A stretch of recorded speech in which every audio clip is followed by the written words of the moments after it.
How's it going, guys? I hope you are all having a fantastic day. My name is Viper and welcome to the channel.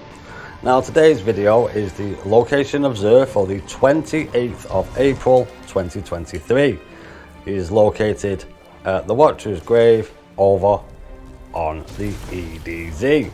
So follow yourselves over to where I have gone here. You can either go up through this little passageway here that I do, or you can jump up along the sides.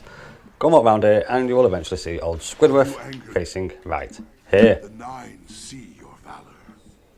First of all, it's the Warlock, and today he has the Prospector grenade launcher. Not a bad little grenade launcher this. It's not one that I tend to use, with it being an exotic and it taking up the exotic slot.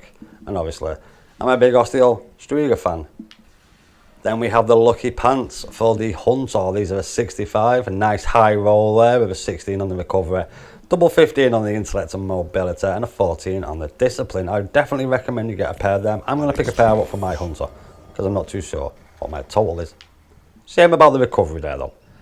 Then we have the Armamentarium. This one gives you an additional grenade charge for the Titan when you've got this equipped, and it is a 17 on the resilience with a 15 discipline and 10 on the recovery. Not a bad little one there. I will not be getting this because I know I do have a 69 overall on my Armamentarium because it's one of the first exotics that I used to use.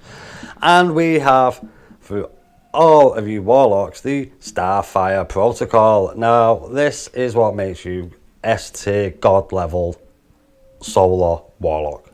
If you've not got this, I highly recommend you get it because it is an amazing exotic for the Solar Warlock. Really good exotic that.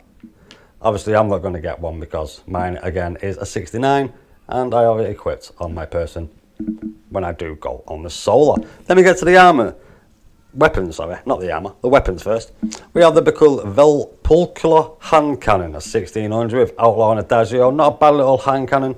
It is from Season of the Splicer, I think it was. Yeah, it was. It was Season of the Splicer. Not a bad little gun. Then we have the Enigma's Draw sidearm. This is one from quite a few seasons ago.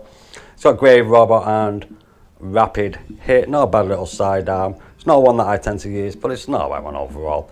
Then we have the Friction Fire submachine gun. Not a bad little gun, and with unrelenting and killing wind you cannot go bad with that. That's a nice little submachine gun there for you people who are looking for a good one.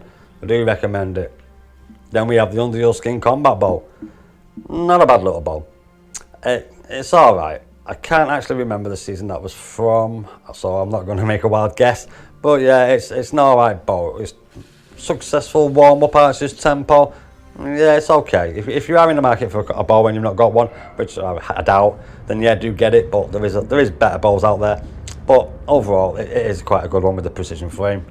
Then you have the Judgment of Kelgarath. Nice little glaive here. If you do like the glaives, like I said last week, I do like the Enigma, so that's the one that I do. But this one has got unmovable object and incandescent. This is a good glaive, especially for you people who are rocking with the solar build. And with the incandescent, it basically turns your weapon into the sunshot, almost the sunshot, but it is as good. It's a good glaive. That good glaive. Do recommend. Then we have the Blast Butte grenade launcher. This is a favourite of Convict 86 that you usually see on the channel. He does like the Blast Butte grenade launcher, but he tends to usually got the bad omens. But not a bad little grenade launcher, especially with the arc as well, so pick it up if you need it. And then we have the Lonesome Sidearm. I would recommend getting this one instead of the Enigma's Draw if you're in the market of these two. Rapid Hit and Swashbuckler. Not a bad little gun there on that sidearm. And it's a kinetic primary as well, so it won't go in your energy slot. And now we get to the armour for the Warlock. First of all, we have the Yugo Sundance gloves. Now, I'm going to get these because I have not got them as an ornament for my character, so I will add to my collection. With a 57 overall, not a very good high roll there. It's got a 20 on the strength, which is nice and impressive, and a 19 on the resilience. The only reason I'm getting that is so that I can do it for my collections. I will be deleting that now that I've got it. I do not recommend that. Then we have the Sundown robes. Also, I will pick these up only because I need it for my collection. I would not recommend these with them being a low total overall. But with a 22 on the recovery and a 12 on the discipline, you can't really go wrong if you are trying to build a specific build and you need them high recovery numbers. And again, I'm only picking that up so I can delete it and add it to my collections. Then we have the Sunbond, which is nothing. Then we have the Sundown helmet with a 60, recovery of 16, 10 on the resilience and 12 on the discipline with a 10 also on the strength with a total of 60. Not too shabby, not amazing, but not drastically terrible either. And again, I would not get them, but I'm only getting them so I can break it down and add it to my collection. And again, with the boots, I'll break them down as my collection. But with a 15 on the discipline and a 14 on the mobility, it is not too bad overall. Now, I will say, before we do look at the exotics, that's the lowest selection total overall on Zer's, like no low 60s and high 50s. That's the lowest it's been since I've been doing my videos back in December. So, yeah, it's been a long time since we've had a total overall on each individual low for the Warlock. Now we'll check out the 2 exotic weapons, which are always here. The Dead Man's Tale with Vorpal weapon. Not bad. Vorpal weapon is one of the ones I usually get, but I'm not going to be wasting my stuff on that. Plus, I've not got the Glimmer, so I'm not going to do it anyway. And then we have the Hawk Moon with opening shots. Not a bad hand cannon there. And also, I will say, which I've not made a point in any of my videos, is if you are new to Destiny and you are unable to purchase any of the weapons that are here, it is because you do not own the relevant DLC. Now that I've mentioned the Warlock, we'll have a dive over and have a look what it's got today for the Hunter. And now here we are with the Hunter. And whilst I am on my way over to Zer, I will just say a quick word from my sponsor, the like button. So go down there, smash that guy in the face just to let me know that you are liking the content that I'm bringing out. And if you want to be an absolute legend, why not subscribe? It's free. Oh, didn't make that up there then. It's free, and it's such a small thing from you guys on your end, and a massive one here from me at the channel. And again, thanks for coming along and watching the video. I do appreciate. Now that the plug's done, we'll get on with the Hunter. I am an agent of the night. First of all, we have the Abhorrent Imperative Grasps. These are a 59, 16 strength, 15 resilience. Not fantastic, and again, I will be getting all these pieces just to fill out my collections.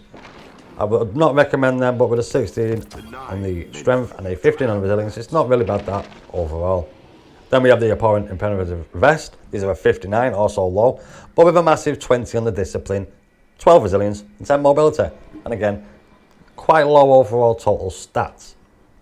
Then we have the Abhorrent Imperative Cloak, which is nothing, and the Abhorrent Imperative Mask. These are a 65, nice and high one there, with a massive 23 on the intellect and a massive 22 on the recovery.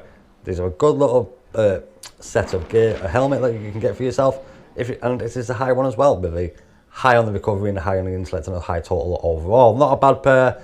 Not a bad helmet there, and if you do need a good helmet, I do recommend you get that one for yourself. Now, I am getting these because of my collections, not because I need them. Then we have the Abhorrent Imperative Strides. These are I don't know why they're 1600, but they have a total of 63, 13 on the strength, 16 resilience, and a double 12 on recovery and discipline.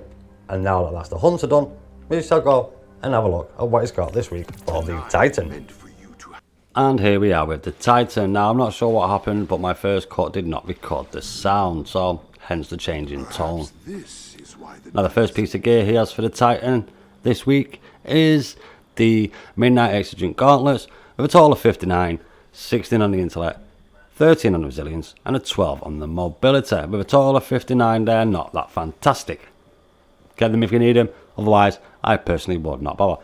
Then we have the Midnight Exigent Plate at 59 again, with a 17 on the discipline and a 15 on the mobility. Again, not a very good one overall, but if you do need a piece of armour, then get it. Midnight Mark, which is nothing. And then we have the Midnight Exigent Helm, a total of 58, 14 on the intellect, 13 on the resilience, and then a under 10 on everything else with a 58 total. Again, don't get this unless you desperately need the helmet. And finally, but by not means least, we finally have the Midnight Exigent Greaves. These are a total of 60, so the highest for the Titan, and with an intellect of 20, a 16 on the recovery, and a 13 on the mobility. And again, only get them if you really need a pair of boots, and with a total of 60. They're not too fantastic, but not too shabby. Well then guys, I hope you did like the video, and if you did like it, then please go down there and smash that like button. It's the only sponsor that I've got, and it's not really a sponsor. And if you did subscribe, then thank you very much. You are an absolute legend. Such a small thing from yourself is a massive thing here for me at the channel. And I shall leave you all with what I say at the end of every single one of my videos, which is, I shall see you on the battlefield, and eyes up Guardian. This is Viper, signing out.